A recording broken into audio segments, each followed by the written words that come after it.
Good morning students, welcome to online classes. Last time हमने bryophytes के characteristics study किए थे, जो जनरल कैरेक्टरिस्टिक्स हैं ब्रायोफाइट्स के। फिर हमने देखा था कि जो ब्रायोफाइट्स है उसको हमने फर्दर 3 ग्रुप्स में डिवाइड किया था, लीवरवर्ट्स, हॉर्नवर्ट्स और मॉसेस। तो ये जो 3 ग्रुप्स हैं ब्रायोफाइट्स के जिसको डिवाइड किया गया है, तो सबसे पहले हम स्टार्ट करते हैं लीवरवर्ट्स। जो लीवरवर्ट्स होते हैं वो लोअर मोस्ट ब्रायोफाइट्स इनको बोला जाता है। इनकी जो प्लांट बॉडी होती है वो गैमेटोफिटिक होती है। गैमेटोफिटिक का मतलब हैप्लॉइड प्लांट बॉडी है। तो इनके अंदर दोनों तरह के स्ट्रक्चर्स फॉर्म होते हैं। एक तो होता है इनका dorsiventral thallus. Dorsiventral thallus का मतलब होता है जो डोर्सल और वेंट्रल सरफेस में डिवाइडेड होता है। मतलब एक ऊपर की सरफेस है और एक नीचे की सरफेस है, जैसे एक लीफ होती है उसी तरह का स्ट्रक्चर इनका होता है। या फिर ये लीफ लाइक भी हो सकते हैं। इनके अंदर लीफ लाइक अपेंडेजेस होते हैं जो कि स्टेम के ऊपर प्रेजेंट होते हैं। तो लीफी स्ट्रक्चर की फॉर्म में भी हो सकता है और थैलस की फॉर्म में भी हो सकता है। सबसे कॉमन जो लीवरवर्ट है वो है मार्केंशिया। ठीक है, इसका जो स्ट्रक्चर है वो कैसा है, थैलस लाइक है। डॉर्सी वेंट्रल बॉडी इसकी होती है। थैलस से तो आप समझते ही हैं कि in which plant body is not differentiated. हम लीव्स का, स्टेम का, रूट्स का पता नहीं कर सकते उसमें कि कौन सा पार्ट क्या है, बट कैसी बॉडी है इसकी, डॉर्सी वेंट्रल बॉडी होती है। इसकी एक अपर सरफेस है, अपर सरफेस को डॉर्सल सरफेस बोलते हैं, और जो लोअर सरफेस है उसको वेंट्रल सरफेस बोलते हैं। जो इसकी डॉर्सल सरफेस होती है वैसे वो स्मूथ होती है, उसमें एक मिड रिब प्रेजेंट होती है और उसमें कुछ रिप्रोडक्टिव स्ट्रक्चर्स भी प्रेजेंट होते हैं जिनको बोलते हैं गैमिकप्स। जो लोअर सरफेस होती है, लोअर सरफेस पे 2 स्ट्रक्चर्स प्रेजेंट होते हैं, राइजोइड्स और स्केल्स। राइजोइड्स तो क्या काम करते हैं, अटैचमेंट का काम करते हैं और एब्जॉर्प्शन का काम करते हैं। तो लीवरवर्ट्स के अंदर जो राइजोइड्स होते हैं वो जनरली कैसे होते हैं, यूनिसेलुलर होते हैं और अनब्रांच्ड होते हैं। यूनिसेलुलर मतलब सिंगल सेल की फॉर्म में है, उनके अंदर किसी भी तरह की कोई भी सेप्टम फॉर्मेशन नहीं होती। और जो स्केल्स होते हैं वो मल्टी सेलुलर होते हैं। अब स्केल्स क्या है, स्केल्स पर्पल कलर के स्ट्रक्चर्स प्रेजेंट होते हैं इसकी लोअर सरफेस पर, जो कि क्या करते हैं, इसको डेसिकेशन से बचाते हैं और माइक्रो ऑर्गेनिजम्स की एंट्री को भी प्रिवेंट करते हैं। अगर हम नॉर्मली लीवरवर्ट्स की बात करें तो आप सिंपली सिर्फ इतना लिख सकते हैं कि इनके अंदर यूनिसेलुलर राइजोइड्स प्रेजेंट होते हैं और स्केल्स प्रेजेंट होते हैं। अगर लीवरवर्ट्स में हम मार्केंशिया को डिस्कस कर रहे हैं तो मार्केंशिया के अंदर राइजोइड्स भी 2 तरह के होते हैं। एक तो होते हैं स्मूथ वॉल्ड, दूसरे होते हैं ट्यूबरकुलेटेड। स्मूथ वॉल्ड में तो क्या है कैसे, यूनिसेलुलर है, सिंगल सेल की फॉर्म में है, लेकिन स्मूथ वॉल्ड में इसकी जो इनर लाइनिंग होती है वो बिल्कुल स्मूथ होती है। लेकिन ट्यूबरकुलेटेड में क्या है, जो इनर लाइनिंग है वो पैग लाइक स्ट्रक्चर्स या जो इन ग्रोथ्स हैं उनकी फॉर्म में होती है। ठीक है, तो पैग लाइक स्ट्रक्चर्स इसके अंदर फॉर्म होते हैं। वो कौन से राइजोइड्स हैं, ट्यूबरकुलेटेड राइजोइड्स हैं। और वो कहाँ से अराइज होते हैं, वेंट्रल सरफेस से अराइज होते हैं। तो अगर आप इसको माइक्रोस्कोप में स्ट्रक्चर को देखेंगे, वैसे अगर इनको आप नेक्ड आइज से देखेंगे तो ये थ्रेड की तरह छोटे छोटे फाइबर्स की तरह दिखते हैं। और अगर उसमें माइक्रोस्कोप के अंदर देखेंगे तो राइजोइड्स आपको स्मूथ वॉल्ड भी मिलेंगे और ट्यूबरकुलेटेड भी मिलेंगे। लोअर सरफेस पे ही पर्पल कलर के कुछ स्ट्रक्चर्स प्रेजेंट होते हैं जिनको स्केल्स बोलते हैं। स्केल्स भी यहाँ फर्दर 2 तरह के होते हैं, एक तो है लिग्यूलेट, दूसरे हैं अपेंडिकुलेट। लिग्यूलेट तो है जो टंग शेप के होते हैं, है कैसे, मल्टी सेलुलर स्ट्रक्चर्स हैं। लिग्यूलेट में टंग की तरह इसकी शेप होती है और अपेंडिकुलेट में क्या है, उस टंग के ऊपर सिर्फ एक अपेंडेज फॉर्म हो जाता है। तो ये स्केल्स कहाँ हैं, लोअर सरफेस पे पर्पल कलर के स्ट्रक्चर्स की फॉर्म में प्रेजेंट होते हैं। अगर हम इसमें ग्रोथ की बात करें तो इनका जो थैलस है वो किस तरह से ग्रो करता है, वो डायकोटोमसली ब्रांच्ड होता है। डायकोटोमसली ब्रांच्ड का मतलब है जब इसकी ग्रोथ होती है तो हर एक पॉइंट पे वो 2 पॉइंट्स में डिवाइड हो जाता है। जैसे यहाँ से यहाँ पे डिवाइड हो गया, फिर आगे फर्दर 2 में डिवाइड हो गया।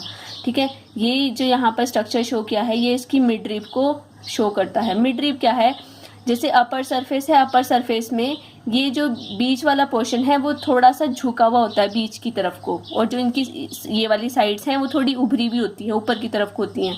तो यहाँ पे ज़्यादातर राइजोइड्स और स्केल्स ज़्यादा प्रेजेंट होते हैं। स्केल्स यहाँ पे भी होते हैं और बीच में भी होते हैं, लेकिन लोअर सरफेस पे प्रेजेंट होते हैं। अगर हम इसके रिप्रोडक्शन की बात करते हैं तो वेजिटेटिव रिप्रोडक्शन के लिए इनके अंदर स्पेशल स्ट्रक्चर्स फॉर्म होते हैं जिनको बोलते हैं गैमी। ठीक है। तो गैमी कहाँ लगते हैं, गैमा कप्स में लगते हैं। और गैमा कप्स कहाँ पे प्रेजेंट होते हैं, इसकी डोर्सल सरफेस पे प्रेजेंट होते हैं। अपर सरफेस की ही ऐसे ग्रोथ होती है। ये तो सेक्शन की फॉर्म में दिखाया गया है, लेकिन अगर आप ऊपर से देखेंगे तो ये बिल्कुल ऐसे गोल जैसा स्ट्रक्चर होता है, जिसके अंदर एक डिप्रेशन जैसा होता है, कप जैसा बना होता है, जिसके अंदर बहुत सारे गैमी लगते हैं। तो गैमी क्या है, मल्टी सेलुलर स्ट्रक्चर्स प्रेजेंट होते हैं, क्लब शेप्ड स्ट्रक्चर्स होते हैं। एक गैमी को यहाँ पे फोकस करके दिखाया गया है कि किस तरह का गैमी का स्ट्रक्चर होता है। मल्टी सेलुलर स्ट्रक्चर होता है जिसके अंदर बहुत सारे राइजोइडल सेल्स, ऑयल सेल्स प्रेजेंट होते हैं, और इसकी एक नोच प्रेजेंट होती है यहाँ पर। ये सारी कैसी हैं, ग्रीन सेल्स प्रेजेंट होती हैं, फोटोसिंथेसिस कर सकती हैं, और जो इसकी स्टॉक होती है वो यूनिसेलुलर होती है। तो ये लगे होते हैं इन कप्स के अंदर। जैसे ही क्या करते हैं, ये यहाँ से डिटैच हो जाता है। डिटैच होने के बाद ये किसी सबस्ट्रेटम के ऊपर गिरेगा। वहाँ से जो राइजोइडल सेल्स हैं, वहाँ से राइजोइड्स निकल जाती हैं, और नोच से इसमें ग्रोथ होनी शुरू हो जाती है। तो ये क्या करते हैं, ग्रो करके थैलस फॉर्म कर देते हैं। तो मार्केंशिया के अंदर जो गैमी है, इसके थ्रू वेजिटेटिव रिप्रोडक्शन बहुत ज़्यादा होता है। फिर बात करते हैं सेक्सुअल रिप्रोडक्शन की। सेक्सुअल रिप्रोडक्शन इनमें कैसा है, कॉम्प्लेक्स टाइप का है, ऊगैमस टाइप का है।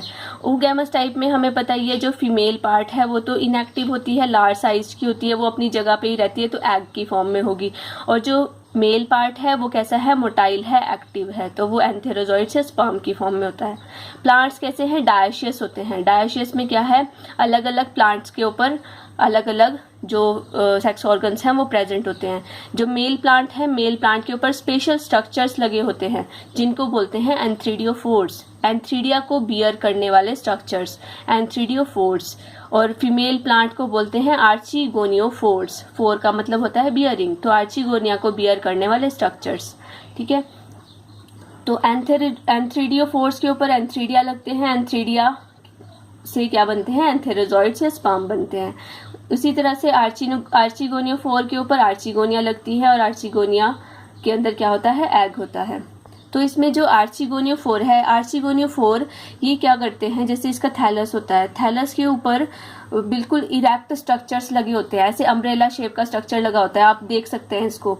तो इसके ऊपर ऐसी रेज लगी होती है, इन्वर्टेड स्ट्रक्चर होता है इसमें, ठीक है, अम्ब्रेला शेप का स्ट्रक्चर है। और इसके अंदर जो ये रेज हैं, इनको बोलते हैं रेज, ठीक है। इन रेज की अल्टरनेटिव यहाँ पे क्या होती हैं, बीच में जो स्ट्रक्चर्स होते हैं यहाँ पर प्रेजेंट होती है आर्चिगोनिया। लेकिन जो मार्केंशिया है, इसकी क्या खास बात होती है, इसकी जो आर्चिगोनिया होती है वो इन्वर्टेड होती है, उल्टी लगी होती हैं, ठीक है। यहाँ पे बीच में कर्टन लाइक स्ट्रक्चर्स लगे होते हैं जो कि आर्चिगोनिया को प्रोटेक्ट करके रखते हैं, ठीक है। पेरिकीटियम बोलते हैं उनको। तो उनमें ऐसे आर्चिगोनिया लगी होती है, जैसे यहाँ पे 9 रेज होती हैं, लेकिन जो 8 रेज होती हैं इसकी आर्चिगोनिया की, ठीक है, ऐसे लाइन में लगी होती है। तो एक रो में ऐसे 3 या 4 आर्चिगोनिया लगी होती है। जो अंदर वाली होती है वो यंग होती है, और जो इधर की तरफ होती है वो मेच्योर होती है, ठीक है। तो इस तरह से इसका स्ट्रक्चर होता है। इसके अंदर स्ट्रक्चर हम पहले भी डिस्कस कर चुके हैं आर्चिगोनिया का। तो इसमें क्या क्या स्ट्रक्चर्स हैं, यहाँ से ये लगी होगी, ठीक है। यहाँ पे इसकी स्टॉक सेल्स होती हैं जो कि इसके अटैचमेंट में हेल्प करती है। फिर इसकी ये एग सेल है, एग सेल के बाहर ये स्टेराइल सेल्स की लेयर होती है। तो एग सेल के साथ यहाँ पे वेंटर सेल है, वेंटर कैनाल सेल है, और इसके बाहर वेंटर सेल्स होती हैं। ऐसे ही यहाँ पर ये पूरी क्या है, इसकी नेक है, इसकी नेक में बाहर नेक सेल्स होती हैं, और ये नेक कैनाल सेल्स होती हैं, और इसके ऊपर लीड सेल्स होती हैं जो कि इसको प्रोटेक्ट करके रखती हैं। इसी तरह से जो एंथ्रीडियोफोर्स होते हैं वो हॉर्स शू शेप्ड के होते हैं, वो बिल्कुल सीधे लगे होते हैं, और इसके ऊपर यहाँ पर छोटे छोटे ओस्टियोल्स होते हैं, ये स्ट्रक्चर्स होते हैं, उनको बोलते हैं ओस्टियोल। ओस्टियोल्स क्या हैं, बेसिकली छोटे छोटे डिप्रेशंस होते हैं। इन डिप्रेशंस के अंदर बहुत सारे क्या लगे होते हैं, जैसे ये है एंथ्रीडिया, वो लगा होगा, एक डिप्रेशन के अंदर एक एंथ्रीडिया लगा होता है। एंथ्रीडिया का स्ट्रक्चर भी हमने पढ़ा था कि ये स्टॉक्ड स्ट्रक्चर होता है, ग्लोबोज या इलिप्टिकल शेप का स्ट्रक्चर होता है। इसके बाहर एक स्टेराइल जैकेट लेयर होती है, और अंदर की जो सेल्स होती हैं उनको एंड्रोसाइट्स बोलते हैं। डायगनल सेल्स होती हैं, और डायगनल सेल्स एंड्रोसाइट्स होती हैं जो एंथेरोजॉइड्स फॉर्म करती हैं, ठीक है। तो इसके अंदर से एंथेरोजॉइड्स बनते हैं। तो बाहर से देख के आप बता सकते हैं कि कौन सा स्ट्रक्चर आर्चिगोनियोफोर है और कौन सा एंथ्रीडियोफोर है। तो इसमें आर्चिगोनिया लगती हैं। तो मैच्योरेशन के टाइम पे क्या होता है, सबसे पहले जो यहाँ पर ये वेंटर कैनाल सेल्स हैं और नेक कैनाल सेल्स हैं, ये क्या करती हैं, डिसइंटीग्रेट कर जाती हैं। डिसइंटीग्रेट करके क्या करती हैं, कुछ सॉल्यूशन फॉर्म करती हैं। ठीक है, सॉल्यूशन वो क्या है, ड्रॉपलेट की फॉर्म में या बाहर आ जाता है। ठीक है, और जैसे ये बाहर आ जाएगा तो यहाँ पे ये क्या करेगा, बहुत सारे एंथ्रीडिया को अट्रैक्ट करता है। तो इसको बोलते हैं कीमोटैक्टिक सिग्नल, ये स्टिमुलस ये देता है। कीमोटैक्टिक मतलब जो केमिकल सिग्नल्स यहाँ से मिलते हैं। तो वो केमिकल्स क्या करते हैं, एंथ्रीडिया को, एंथ्रीडिया से जो एंथेरोजॉइड्स निकले हैं, एंथेरोजॉइड्स वाटर में लिबरेट हो जाते हैं। तो वो वाटर में स्विम करते हैं और यहाँ तक पहुँचते हैं, क्योंकि उसको यहाँ से ये अट्रैक्ट कर रहा है केमिकल। तो वो क्या करते हैं, यहाँ जैसे ही पहुँचता है बहुत सारे एंथेरोजॉइड, उसमें से एक क्या करता है, अंदर ज़ोइडोगैमी इसके अंदर होती है। ज़ोइडोगैमी में क्या होता है, वो खुद एंटर कर जाता है और मूव करता है और यहाँ पर जाकर एग को फर्टिलाइज कर देता है। ठीक है, डिसऑर्गेनाइज हो जाती हैं और म्यूसिलेज बनता है। कीमोटैक्टिक स्टिमुलस मिलता है आर्चिगोनिया से। ठीक है, आर्चिगोनिया में फिर एग तक जो एंथेरोजॉइड्स हैं वो स्विम करके पहुंच जाते हैं। स्विम करके पहुंच जाते हैं, इसके मतलब पानी की ज़रूरत है, विदाउट वाटर फर्टिलाइजेशन नहीं होती। तो फर्टिलाइजेशन के बाद ये दोनों कैसे थे, हैप्लॉइड स्ट्रक्चर्स थे, हैप्लॉइड गैमेट्स हैं। तो हैप्लॉइड गैमेट्स क्या करेंगे, फर्टिलाइज होके एक डिप्लॉइड स्ट्रक्चर्स फॉर्म करते हैं जिसको बोलते हैं जायगोट। ठीक है, ऊस्पोर भी बोलते हैं, जायगोट भी बोलते हैं। वो जायगोट क्या करता है, इसी आर्चिगोनिया के अंदर ही ये ग्रो करके स्पोरोगोनियम में चेंज हो जाता है। स्पोरोगोनियम के 3 स्ट्रक्चर्स इसके अंदर फॉर्म होते हैं, एक होता है फूट, दूसरा है सीटा, तीसरा है कैप्सूल। ठीक है, जो फूट है इसमें वो भी डिप्लॉयड है, सीटा भी डिप्लॉयड है, कैप्सूल भी डिप्लॉयड है।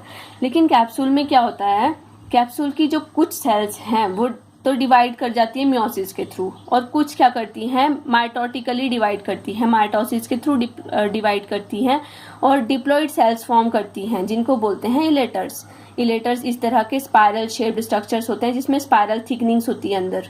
ठीक है, और जब मियोसिस होगी तो मियोसिस में डिप्लॉयड सेल्स क्या करेंगी, इसमें मियोसिस 1 होगी, मियोसिस 2 होगी और 4 हैप्लॉइड स्पोर्स फॉर्म होंगे एक सेल से। ठीक है, इस तरह से बहुत सारी सेल्स होती हैं, तो वहाँ से बहुत सारे स्पोर्स यहाँ पे प्रोड्यूस होंगे। ठीक है, तो इन स्पोर्स के साथ साथ उस स्पोरोगोनियम के अंदर अब क्या है, इलेटर्स भी प्रेजेंट हैं। इलेटर्स क्या काम करते हैं, डेहिसेंस में हेल्प करते हैं, डिस्पर्सन में हेल्प करते हैं। ये क्या करते हैं, जैसे ही ये सूख जाते हैं और वाटर को एब्जॉर्ब करते हैं, हिग्रोस्कोपिक होते हैं नेचर में, वाटर एब्जॉर्ब करते हैं। तो ये क्या करते हैं, एब्जॉर्ब होके बाहर की तरफ को प्रेशर क्रिएट करते हैं, जिसकी वजह से जो कैप्सूल है वो बर्स्ट हो जाता है। और कैप्सूल बर्स्ट कब होगा, जब यहाँ पे स्पोर्स मैच्योर हो जाएंगे। जैसे स्पोर मैच्योर हुए, ये क्या बोलते हैं, हिग्रोस्कोपिक है, वाटर एब्जॉर्ब करेंगे और प्रेशर क्रिएट करेंगे और बर्स्ट, कैप्सूल की वॉल के ऊपर प्रेशर क्रिएट करेंगे और उसको बर्स्ट कर देंगे। और उससे क्या होगा, जो स्पोर्स हैं वो वहाँ से लिबरेट हो जाएंगे। जैसे ही वो वहाँ से लिबरेट होंगे, लिबरेट होके वो किसी सबस्ट्रेटम पर गिर जाएंगे और वहाँ पर सबस्ट्रेटम पे गिर के वो क्या करते हैं, ग्रो करते हैं। ठीक है, और जर्मिनेट करके नया थैलस फॉर्म कर देते हैं। तो इस तरह से हमारे पास एक गैमेटोफिटिक थैलस फॉर्म हो जाता है। जैसे ये देख सकते हैं आप, ये मार्केंशिया है। ठीक है, वैसे जो थोड़ा मॉइस्ट सा वेदर होता है ना, उस टाइम पे ज़्यादा फ्लरिश्ड होते हैं, लेकिन आजकल हैं थोड़े, इस एरिया में थोड़े कम है अभी। तो ये जो इनके थैलस है, ये देख सकते हैं आप, ये है, ये इसकी डोर्सल सरफेस है और ये वेंट्रल सरफेस है। ठीक है, जो इसकी डोर्सल सरफेस है, डोर्सल सरफेस में आप देख सकते हैं इसको, ये डायकोटमसली ब्रांच्ड है, यहाँ से ये 2 पार्ट्स में डिवाइड हो रहा है। ठीक है, और इसकी ऊपर वाली सरफेस कैसी है, स्मूथ है। यहाँ पे आप देख सकते हैं ये स्ट्रक्चर यहाँ पे दिख रहे हैं, ये क्या है, इसमें गैमी कप्स हैं। ठीक है, अगर आप इसको थोड़ा इसको इसका सेक्शन माइक्रोस्कोप के अंदर देखेंगे तो आपको इसके अंदर गैमी भी दिखेंगे। अगर आप इसके लोअर सरफेस को थोड़ा और चेक करें तो इसमें ब्राउन कलर के स्ट्रक्चर्स आप देख रहे हैं। यहाँ पे ब्राउन कलर के स्ट्रक्चर्स हैं। ये जो स्ट्रक्चर्स हैं ये बेसिकली है क्या, राइजोइड्स हैं इसके अंदर। और यहाँ पे ये पर्पल कलर की जो लाइंस रोज आप देख रहे हैं ये हैं इसमें स्केल्स। तो ये जो स्केल्स हैं अगर आप इसका स्ट्रक्चर देखेंगे माइक्रोस्कोप में तो मल्टी सेल्ड स्ट्रक्चर इसका दिखता है।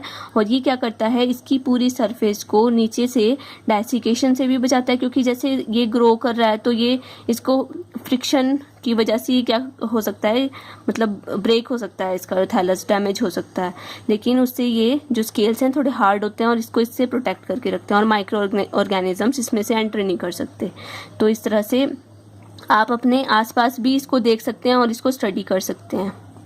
तो इसी नेक्स्ट लेक्चर में हम स्टार्ट करेंगे मॉसेस। Thank you class.